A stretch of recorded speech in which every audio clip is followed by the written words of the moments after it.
Hello everyone, we'll get started in about a minute.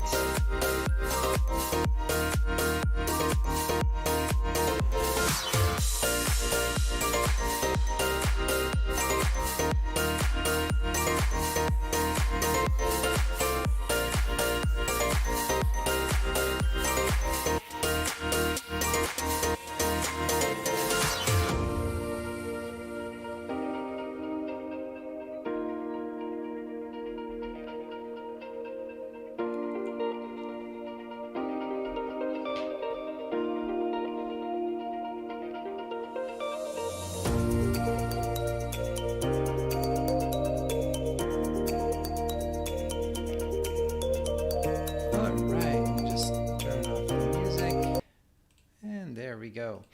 Hello everybody, so here we are today. We'll try to make this pretty quick unless you have a ton of questions, which I always welcome.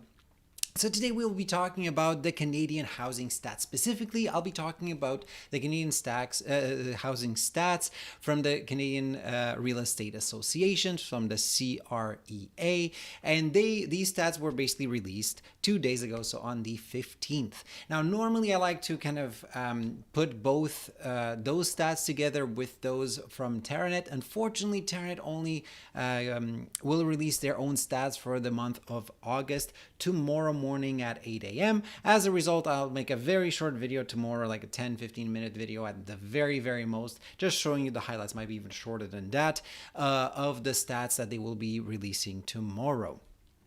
All right, so basically without further ado, let's have a look at the stats for August and how the Canadian market housing market has done.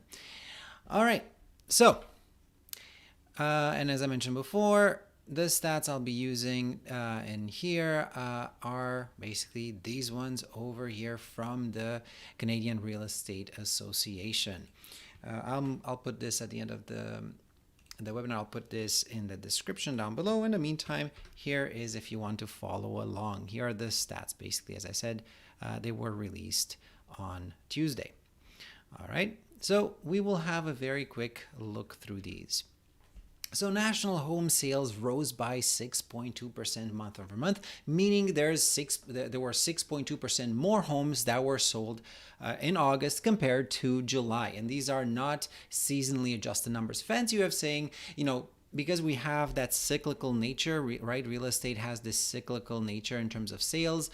So you'll typically have more sales in the spring and early summer months. So you'll have, March, April, May, and then June will be kind of the peak of the market, and then there's a bit of a smaller summer lull. And I should really to do this properly, I guess I should kind of show that peak in the spring like this. You have a small summer lull, and then typically a second kind of peak in the fall, and then obviously a very large decline typically in the winter, and then kind of the cycle repeats itself, right?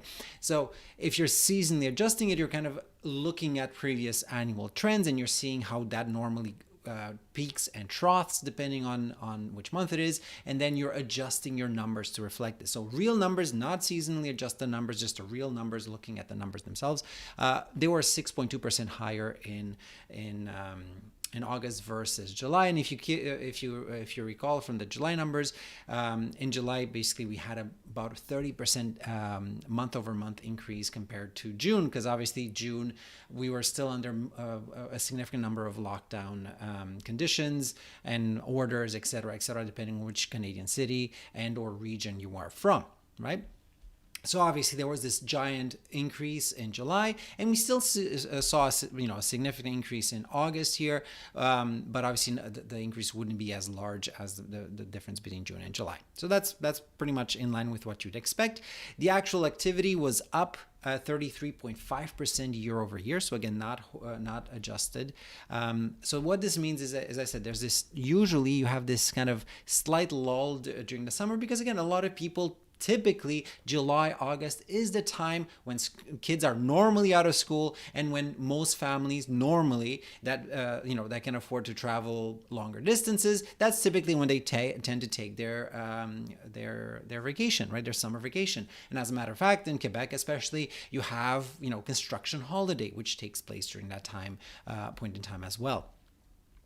So again, it's very unusual to see such a large increase in the summer months versus what you would typically expect for this. So just to show you here, so in red you can assume that's a quote unquote normal year. And now if you were to look at this year, obviously we didn't really have a spring market, right? So this year the spring market kind of got just as the spring market was getting started at the very end of February and the very beginning of March. Then we had obviously lockdowns and what have you. Why is I think I need to, there you go. So we had this sort of barely any form of increase, right? So, and then obviously right now, because we're, July, August, that's when we saw this massive peak. And then obviously if you were to compare this massive peak to last year's trough, it's unusual to have that big of an activity in July and August. And because of that, we have this massive year-over-year increase. Overall, however, there are not substantially more houses being sold this year compared to last year, depending on which houses and homes in general, including condos, townhouses, etc. So obviously there's a bit of a decrease in demand in terms of for condos. There's an increase in demand for single detached family homes, especially in the suburbs. So because of that, there's a bit of a shift in what Canadians are looking for when they're looking at buying a house. But nonetheless, there's overall the total number of houses being sold from January 1st to 2020 till now is not substantially less or more compared to last year. Again, that's because last couple of months we've been doing a lot of catch up. Obviously, up until May of this year, we were significantly falling behind compared to previous years. Now we're kind of catching up. So yes, you have this massive spike in activity, but that's all because you didn't really have a spring market, as I mentioned last month when we were talking about the July numbers. Now, newly listed properties climbed by 10.6%. So there's obviously an increase in the number of listings. So I'll show you the specific stats for that very shortly. Now, the actual the actual national average sale price also is very important. These are just what we talked about up to here, right? These are just the activity, the total number of sales, whereas this is the actual increase in price for basically the whole country. On average, all house/condo categories combined, housing went up by 18.5% year over year. So in other words, had you bought a house, the average home, quote unquote, last year, in August of last year, this year it would be worth 18.5% more. Now, it's incredibly important to understand that these averages are interesting national statistics, but to the individual, they can be very much insignificant and nonsensical. For instance, imagine you're someone who is living in a more, in a smaller town, or maybe even a village, where the average house price is completely detached from that of Toronto, Montreal, Vancouver, what have you. So the average house in a small community might be, the average house price might be $150,000. With $150,000, you cannot really buy anything in Toronto. In Montreal, you might be able to get a tiny, bachelor condo, for instance, right? So it is incredibly important whenever you're looking at these nationwide statistics to never forget the fact that a lot of that draw is basically from very specific neighborhoods, from very specific cities, for very specific types of units. Sometimes you have a massive increase in the demand of condos. The last few years, up until the spring, we've seen a massive increase in the demand for condos in places such as Toronto and Vancouver because house prices, single-family detached homes, were out of the affordability range for many, if not most, first-time buyers in those places. So then basically they reverted to the cheapest things that were still semi-affordable or still ridiculously overpriced, but not as overpriced as single-family detached. So as a result, condo prices have been boosted massively over the last couple of years. Now, obviously, right now we see a bit of a pretty much a flip of that currently with Toronto, Montreal, Vancouver, etc., many of these larger cities seeing a significant decrease in the demand for condo units in some specific neighborhoods for some very specific types of condos in terms of, if you're looking at the price range, if you're looking at how many bedrooms versus bathrooms, the living space, etc., some of those have seen substantial declines of 20-30%, others merely 4-5%. But basically, overall, condos are flat or declining. There are some exceptions here and there where we've seen some increases. And again, we'll go into a bit more specifics in the next couple of minutes. But overall, right, townhouses, single family detached in large and small cities, condos included, etc., overall, you have this increase of 18.5%, not seasonally adjusted, from August of last year, which is, again, a ridiculous increase in house prices. As a frame of reference, if you haven't been here for previous sessions, long-term housing appreciation, so what would be considered a normal increase in prices, would be around 3.4%. So that would be the long-term average rate of return of housing. So obviously 18.5 is about 5 times as high as the long-term rate of return on housing. So this is not really a sustainable increase. And again, we'll revisit at the end, so in a few minutes, the reason why we have this massive increase, which again I kind of pretty much alluded to already. So let's look at the specific, the actual statistics here. All right. So these are again straight from the CREA. And here are the quarterly numbers. And then obviously we also have the latest just July numbers and then the latest August numbers, which were just released. So these are residential new listings. So these are the number of units listed. And this is everything included, right? So condos, small condos, giant mansions, tiny cottages, everything. Put all of that together. This is what residential real estate looked like in Canada, right?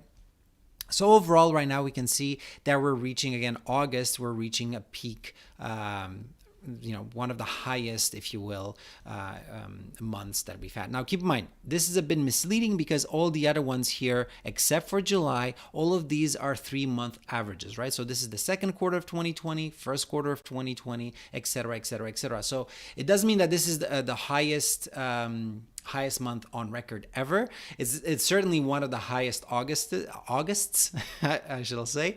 And again, I'll talk about that a bit more tomorrow in that TerraNet update when they release it at 8 a.m. tomorrow.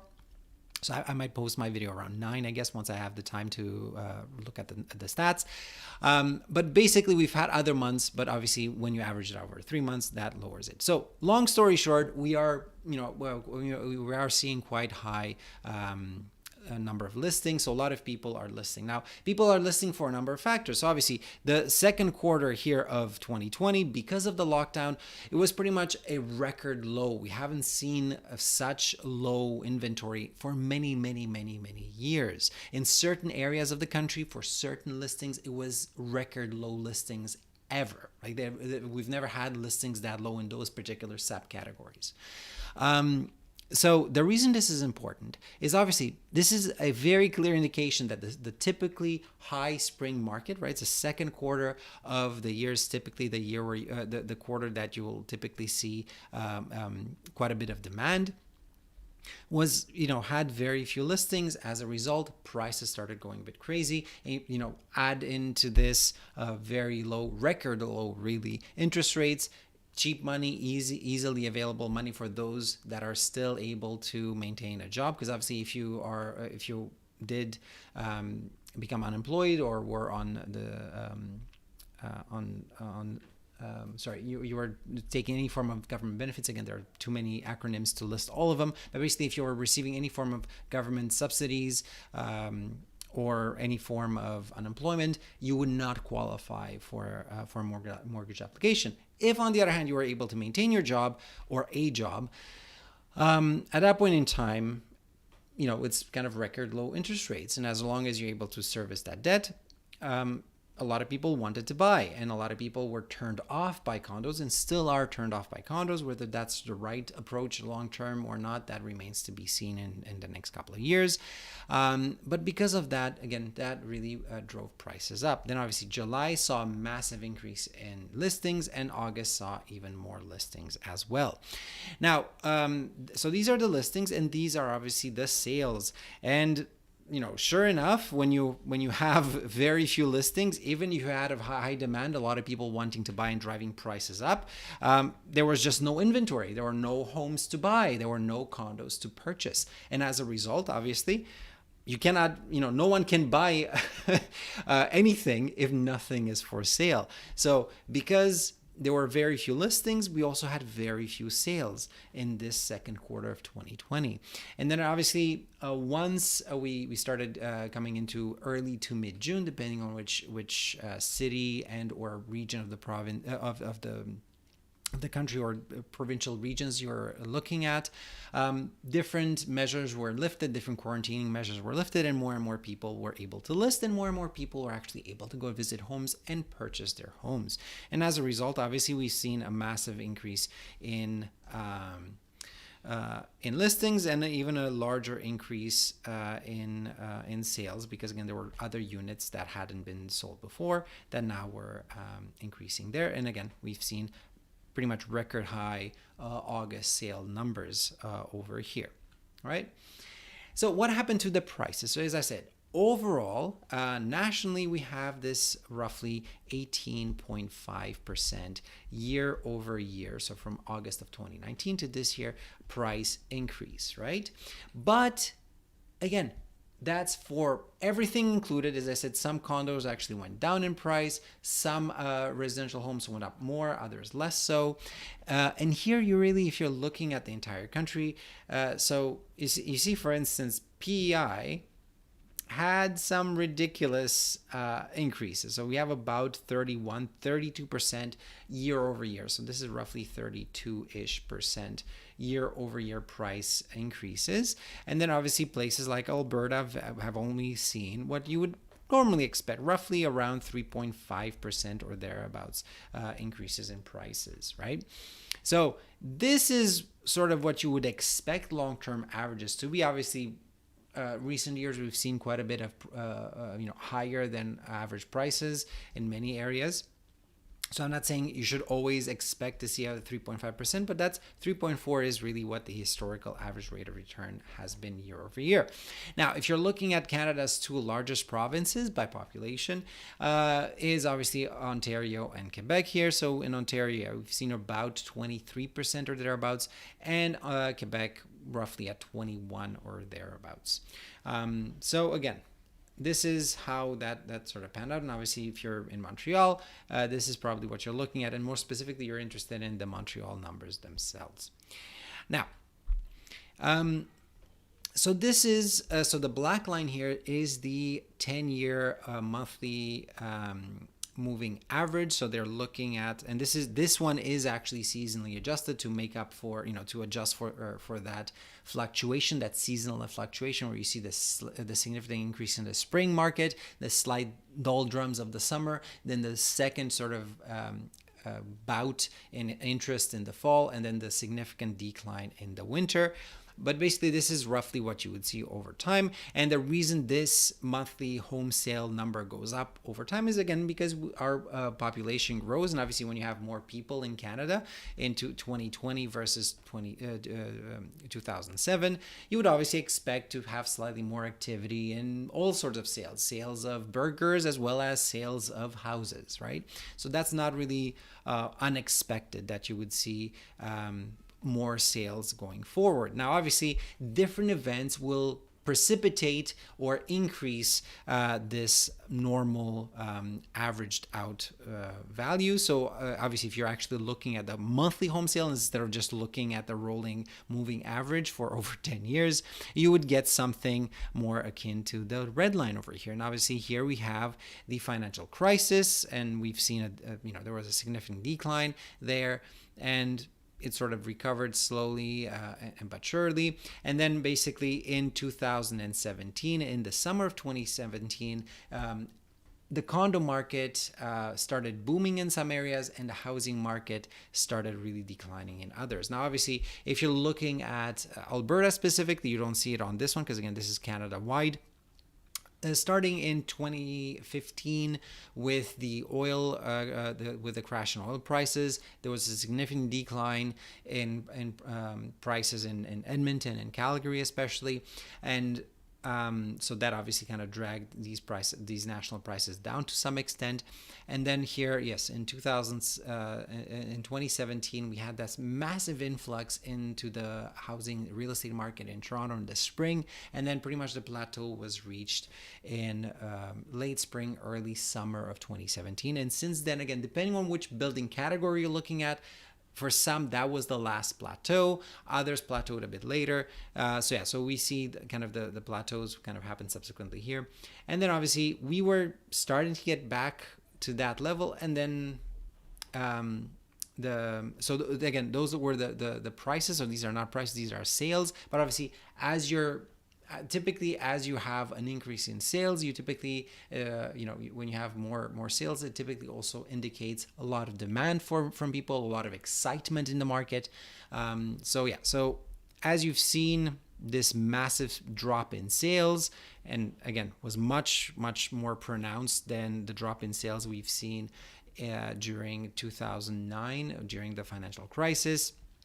It's not surprising that that the real estate market has been affected. Now, the really strange thing that is happening here is normally when you have something like a financial crisis, like in 2008, 2007, 2008, 2009, you would expect home prices, at least short term, not to be increasing significantly unless people's incomes are going up, unless interest rates are low, which obviously then we were at record low interest rates, and now we're at even record lower interest rates, if that's a term that I can use. So in those instances, right, what tends to happen is you have a lot of this demand for homes. That just drops away, right? So people start unlisting homes or are not comfortable buying homes. But if you're giving people various support vehicles, so you're giving them various support programs, if you're trying to make sure that they're not going bust, as long as one of the two, let's say if you're in a couple, as long as one of the two individuals in the couple are still employed and they're not stretching themselves out too thin, they would be approved, provided they can support the mortgage with their own salary. So while the other spouse is getting some form of government subsidy. Now, if both are taking CERB, for example, obviously at that point in time you wouldn't no longer qualify. But nonetheless, we see this very, very high, basically record high increase in home sales because there was no spring market. But you might be thinking, well, okay, great. So there's obviously millions of Canadians who haven't been negatively impacted by COVID yet, from a financial point of view, from an employability point of view, but many others have been. So is it really the time for people to be rushing into real estate? And this is sort of where the fear mentality of what might happen if you continue living in an apartment building or in a condo building, if there's a second lockdown in place, or just in general, some people are really, really afraid and worried. And I'm not saying there's no reason to be afraid or worried of potentially contracting COVID-19. And definitely you could see how living in a single family detached home versus a 40 floor high rise, you're much less likely to catch something if you're just quarantining in place in your single family detached home than if you have to go, let's say, to the common areas in the go downstairs to check your mail, etc., or throw out the garbage, right, in a large condo tower. So part of this was also driven by people's fear and wanting to absolutely buy a house. Whether they could afford it or not is a different story in many cases.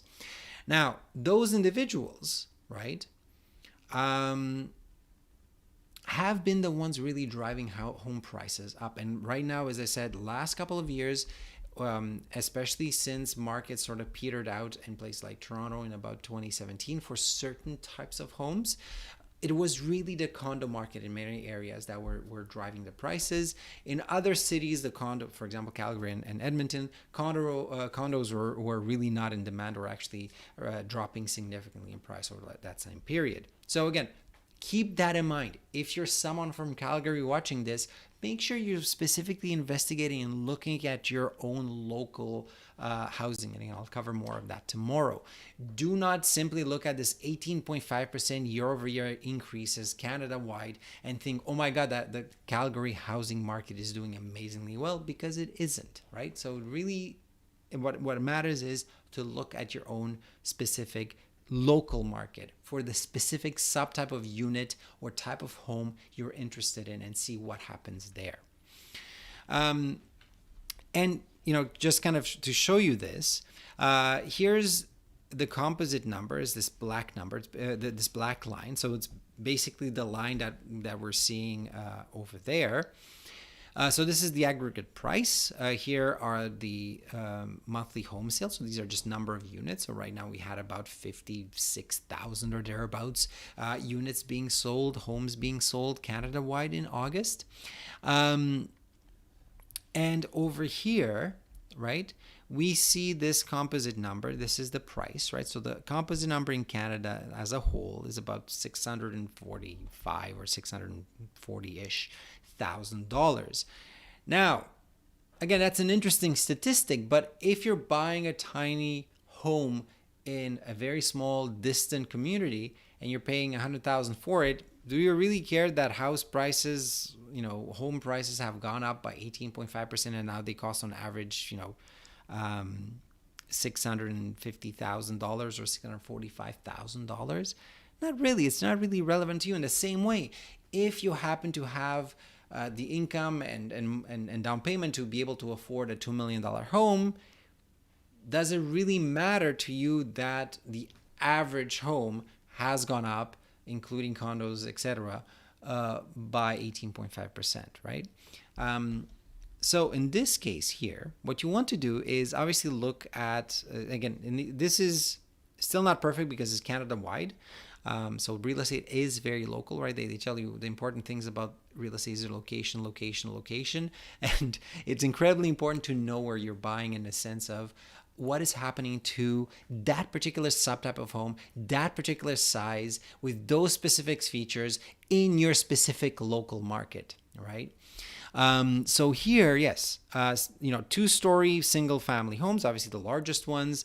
We've seen, you can see this, very, very sharp increase here from about 750,000, to about 770,000 or thereabouts. So $20,000 increase over the last month and a half or so. Whereas, one-story single-family homes, so bungalows, slightly smaller homes, they're fetching around 550,000 versus about 530 or so, 525,000 maybe about a month and a half ago. Townhouses were not that much less expensive than those. And then obviously condos were all the way down here. And you mix all of those up and that's how you get this composite. All right. Now, residential market balance. So this here looks at the number of, the way you should be reading this is on the left-hand side is how many months worth of inventory are there, provided that these people are, every single month assume the same number of people want to buy a house as last month, right?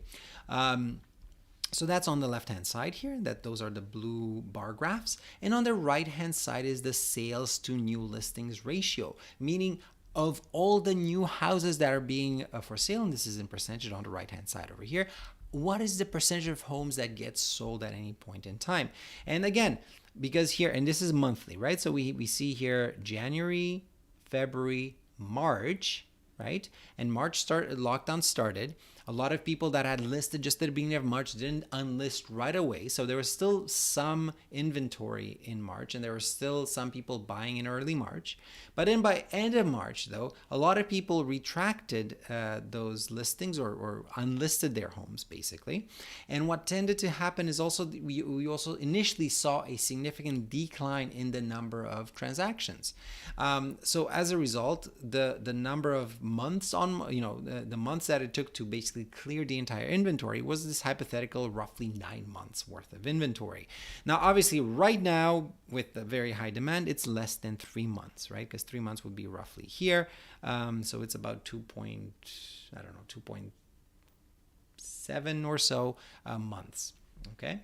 So despite the fact that we've seen this massive increase in sales, and increase in listings, the increase in sales was even larger. That's what I was telling you about here, right? The increase in listings versus increase in sales. The sales increased faster than the listings increased. As a result, you have record low supply.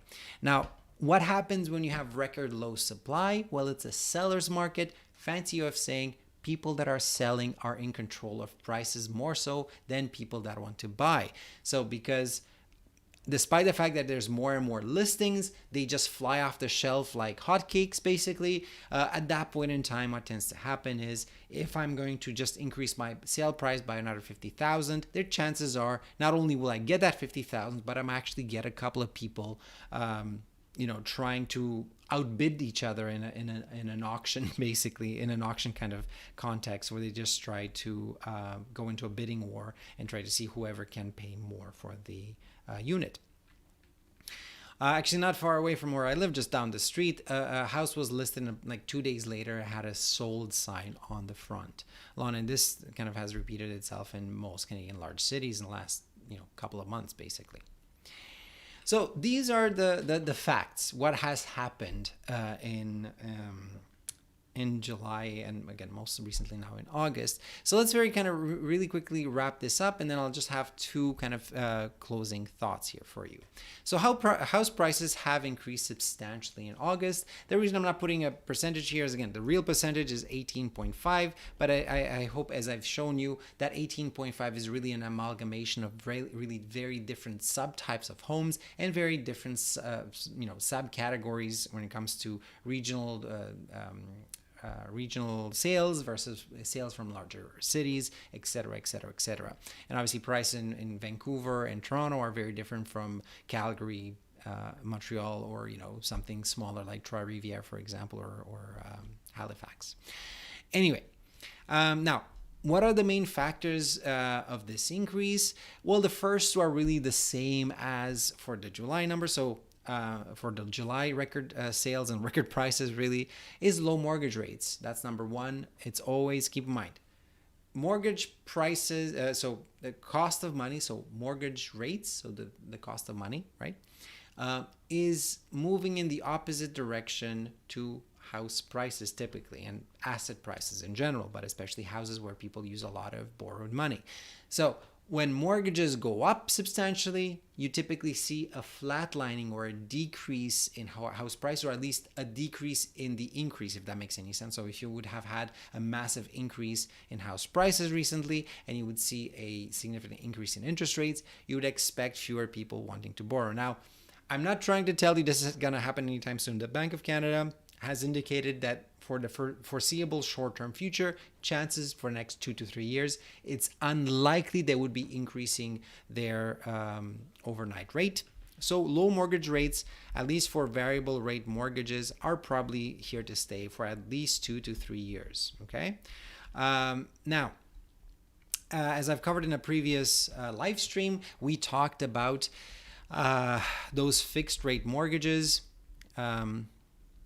Right, those are impacted not by the Bank of Canada rate, but these are impacted by the Government of Canada bonds, right, that have the same maturity. So in this case, it will be the 5-year bond, because about 70% of Canadians have a fixed rate bond.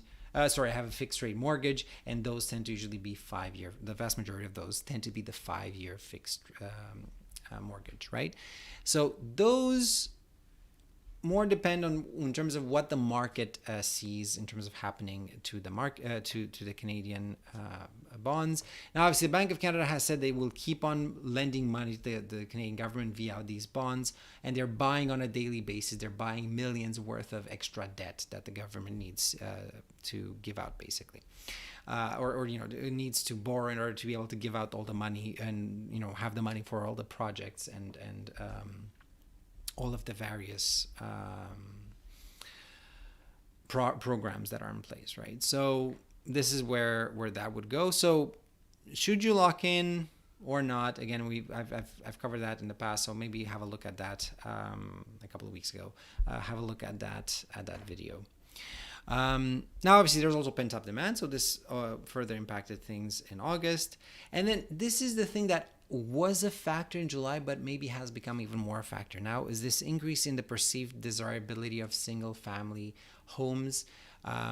So single-family detached homes, where a lot of people are growing ever more uncomfortable living in condos. Again, this is probably just a short-term thing, but nonetheless, right now, the demand for condos in most Canadian cities, not all, has dropped quite a bit, substantially, basically. So basically, low mortgage rates, that's the same as July. Pent-up demand, that's the same as July. In July was also relatively low inventory. As we've seen now, we have record high inventory, so it's no longer really the inventory an issue. Although, again, because there's that high demand, I guess you could still argue that you saw there's not many months on market of market availability in terms of how many homes are available versus how many people actually want to buy one. But it's, again, more and more is this sort of the psychological impact of the restrictions and people thinking there will be a second wave or an nth wave, and who knows how long this is going to last.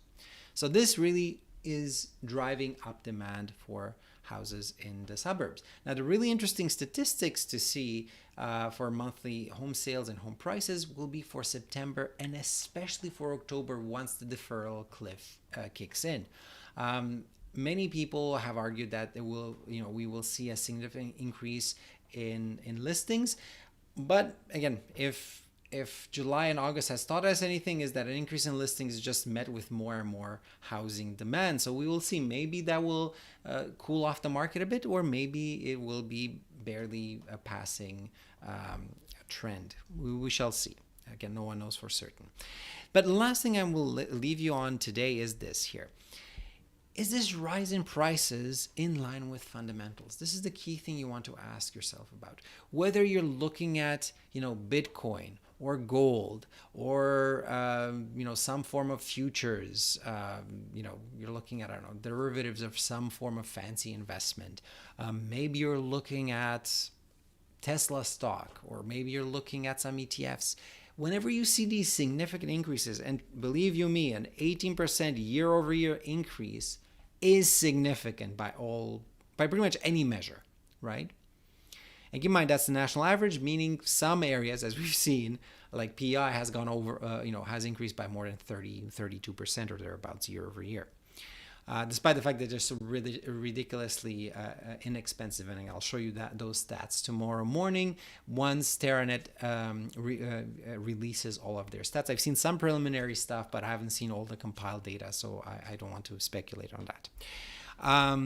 So the key question there, is this in line with fundamentals? Well, what are the fundamentals, right? When you're looking at house price, what makes people able to afford more house, and what makes it sustainable for people to afford more house or more expensive homes? Well, have we seen an increase in incomes?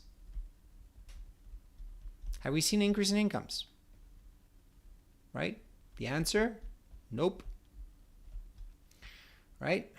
A few weeks ago, I was talking about, during a live stream, I was talking about how the very strange benefit, if you want to call it that, of COVID is that fewer Canadians, I think that the percentage of Canadians that said that there are $200 or less from basically not being able to pay their monthly bills has declined from about 48% to about 42%. So we had about a 5 to 7% decrease there. And again, depending on which, because there were a few polls run on that, so they had slightly different percentages, but they were about within 5 or 7% decline, which is a really nice decline. But one of the main reasons that happened is not because people are earning more money, is because a lot of people stopped paying their mortgages. As a result, sure, they're deferring their payments, so they'll have to restart making those payments come October. But, right, in the meantime, the extra $1,000, $2,000, $5,000, whatever their mortgage was, well, now they have more money to spend, right? And a lot of Canadians spend, quite a bit more than 33% of their monthly income on housing. And obviously, if you get rid of that, then all of a sudden you have a lot more, disposable income available. Now, obviously, the people that haven't paid their rent and haven't made their mortgage payments don't just no longer owe that debt. That debt will be due at some point in time. It's just in the meantime, at the very least, they were able to, say that they're doing a bit better than they were last year. All right. So I'd be a bit more cautious about that, right? So we haven't really seen increases in incomes. What else helps support higher prices? Well, a decrease in borrowing costs, right? And I should say a sustained, right? A sustained decrease in borrowing costs, meaning for the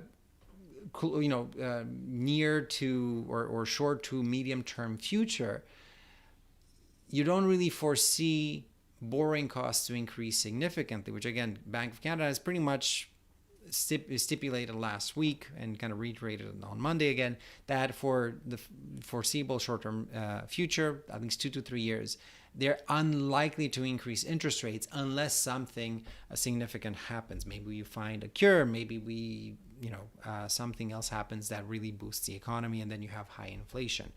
All right. So, yes. So yeah, that did happen. So that's true. So again, that's sort of what kind of causes this, or what had this increased demand. Do you see an increase in demand? Do you see an increase in demand overall, right? Well, the answer to that is no, right? There was, the answer is yes, there's an increase in demand, but it's an increase in demand not because we have significantly more purchases or significantly more people wanting to buy a house, because all of a sudden now we have more people living in Canada. Just no one, or very few people that wanted to buy a house in the spring were actually able to buy a house in the spring. As a result, all that demand from spring was just brought up to now. And because something that normally gets distributed over about a 3 to 4 month period only got distributed so far over a 1.5 to 2 months period, you see this massive increase. And then obviously now you'll have the fall, real estate season, if you will, that will come about. Sorry, because I clicked there and this is going to shut down. I'll just reopen that real quick. But that pretty much wraps it up for this time. Let me just go there. So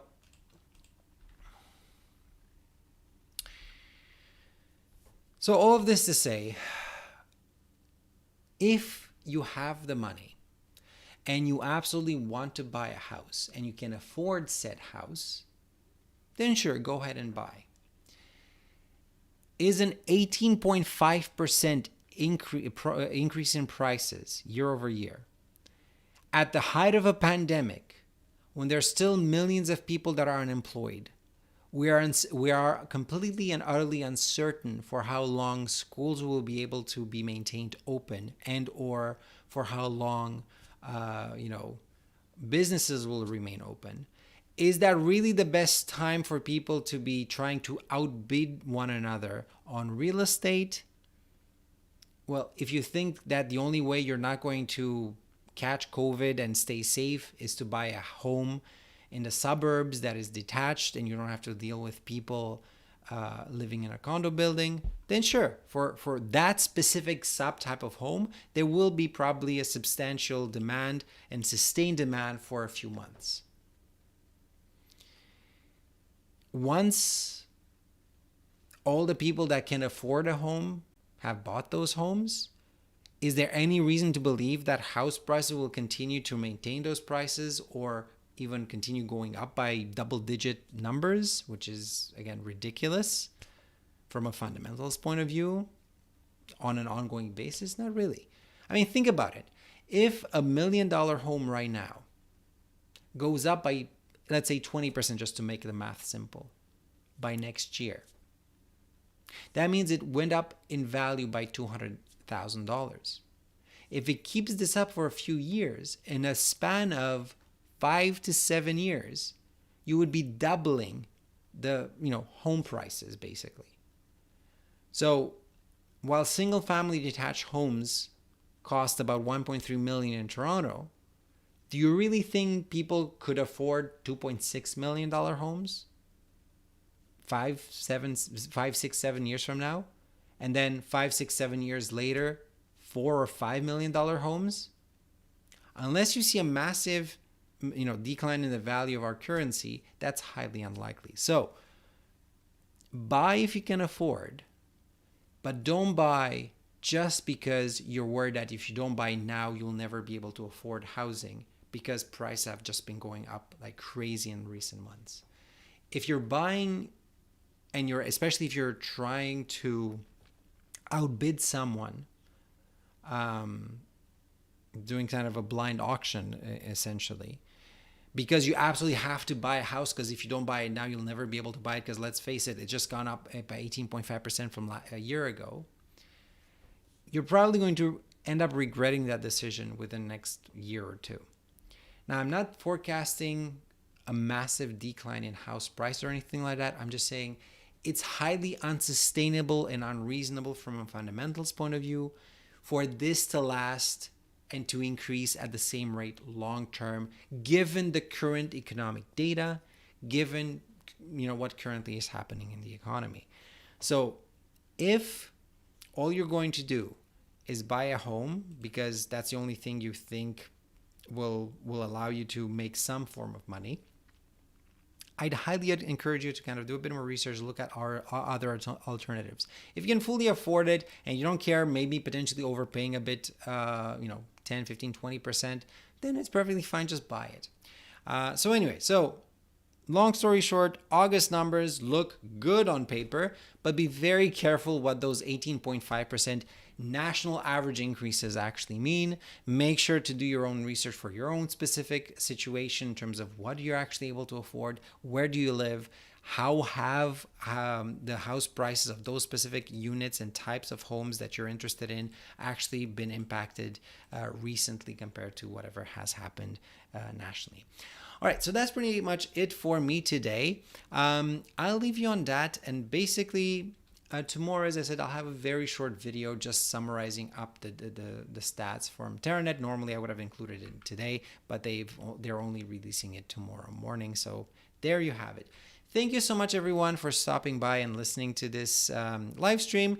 And yeah, as always, if you have any questions, just leave a comment down below and I'll be more than happy to answer those. So that's it from me today. So have a great day, everyone, and see you next time.